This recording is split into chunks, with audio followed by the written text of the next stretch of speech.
अगर आपने अभी तक हमारा चैनल सब्सक्राइब नहीं किया तो अभी सब्सक्राइब करें और बेल आइकॉन को क्लिक करके हमारी लेटेस्ट वीडियोस के बारे में अपडेट। अस्सलाम वालेकुम, हमारे चैनल में खुश आमदीद। भोला नूरी को मारने के बाद घर से भाग जाता है। नूरी जन्नत बीबी को अपना हमराज बनाकर भोले से निजात हासिल करना चाहती है। साहिर, नुसरत चचा और चच्ची मिलकर नूरी की असलियत घर वालों को बताकर नूरी को घर से निकालने की कोशिश करते हैं, मगर उनकी सारी कोशिशें नाकाम हो जाती हैं। भोले की माँ इज़्ज़त की नूरी पर कोई हर्फ नहीं आने देती।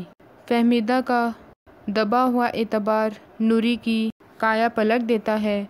वो अपने किए और अपनी सोच पर पछताती है।